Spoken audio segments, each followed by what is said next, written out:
Part 1. Fundamental techniques in handling people.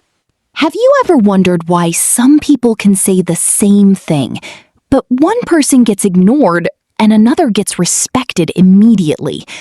What is it that makes people listen to someone without forcing them? Or let me ask you this, Mia. Why do some people win arguments but lose relationships at the same time? That's a powerful question, Paul, because sometimes winning the argument means losing the person. And today's book explains exactly that difference. Hello, everyone! Welcome back. I'm Mia. And I'm Paul. Welcome to Books for Life, where we turn great books into simple English to listen and enjoy. And before we begin, one important thing for our listeners. Whenever we come across difficult words or expressions, we will stop and explain them in simple English. Because our goal isn't just to help you understand the book. It's also to help you improve your English while discovering powerful life lessons. So don't worry if English is not your first language. We've got you. Story behind the book, preface style. Before we dive into the lessons, Mia, I think it's important to understand where this book came from. Absolutely, Paul, because this wasn't written as a theory book in an office. It was written from real-life experience. The author, Dale Carnegie, was teaching public speaking and communication classes. And something interesting kept happening in his classes. People weren't failing because they were unintelligent. They were failing because they didn't know how to deal with people. That's such an important point. Exactly. Many were smart, hardworking, even talented, but they kept having problems in relationships, work, and communication. So Carnegie started collecting real examples, what works and what doesn't when dealing with people. And over time, those lessons became this famous book. A book still read almost 100 years later. Which tells us something important. Human nature doesn't change that much. Core idea. Famous line intro. There's one simple idea that runs through the whole book. People don't like being pushed. They like being understood. Or in simpler terms, if you want to influence someone, start by respecting them, not controlling them. Chapter 1, don't criticize, condemn, or complain. Let's start with one of the strongest ideas in the book. The phrase is simple. Don't criticize, condemn, or complain. That sounds easy, but in real life, it's very hard.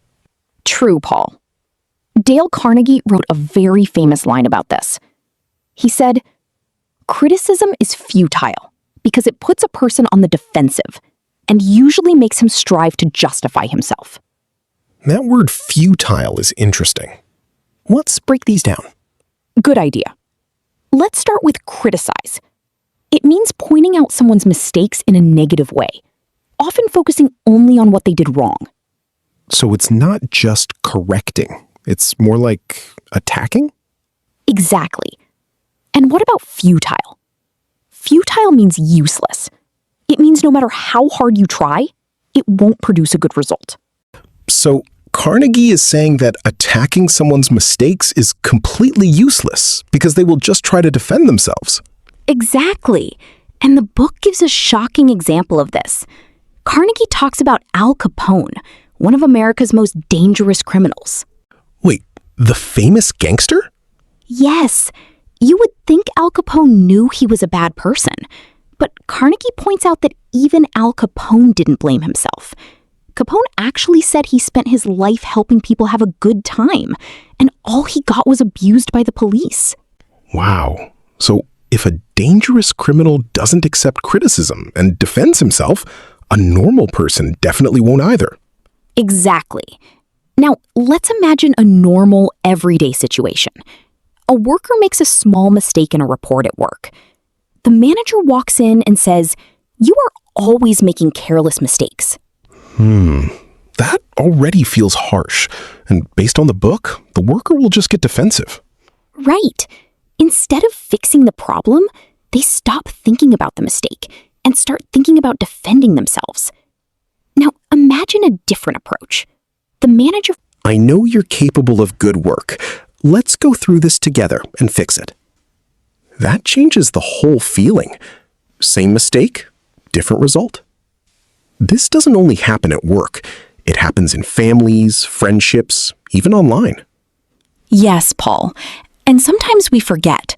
When people feel attacked, they stop listening. When they feel respected, they start listening.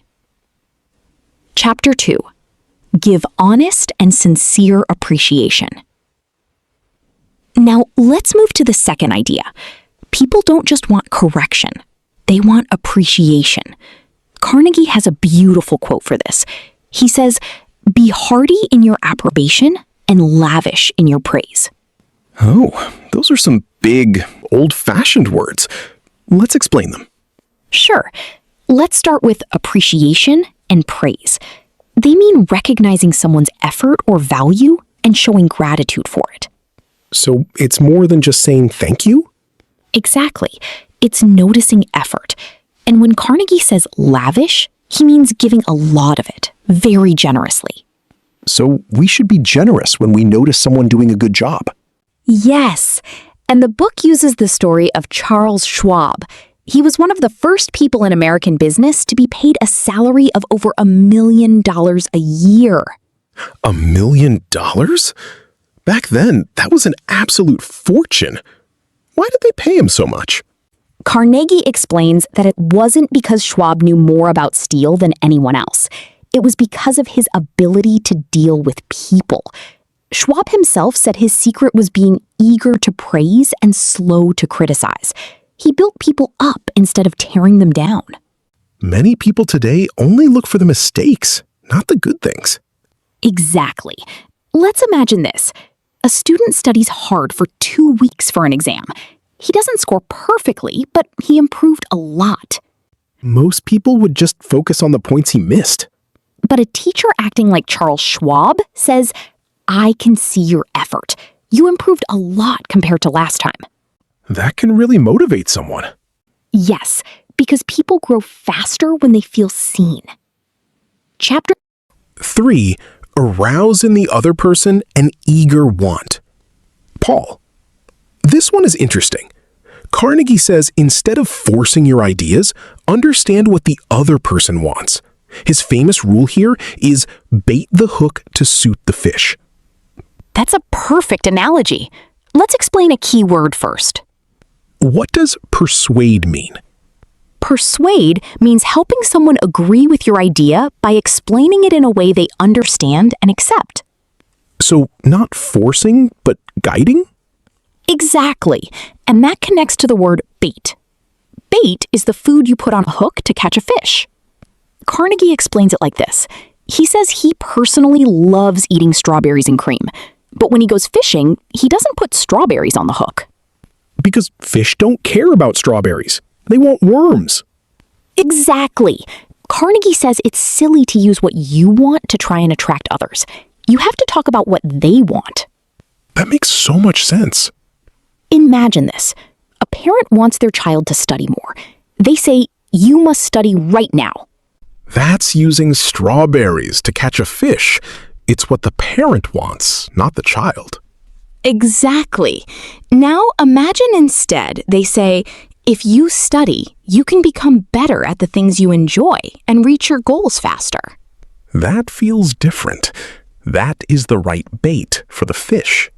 Because now it connects to the child's interest, not just the parent's demand. So today we learned 3 simple but powerful ideas straight from Dale Carnegie. Don't criticize people harshly. It's futile. Give sincere, lavish appreciation. And bait the hook to suit the fish. Understand what others want before trying to persuade them. And the interesting part is, these ideas sound simple, but they are not easy to practice. True, Paul. But if someone practices them consistently, their relationships, communication, and even opportunities can change. In the next episode, we'll continue with more lessons from the book. And remember, every difficult word we explain is part of helping you improve your English naturally. Thanks for listening. And we'll see you next time on Books for Life.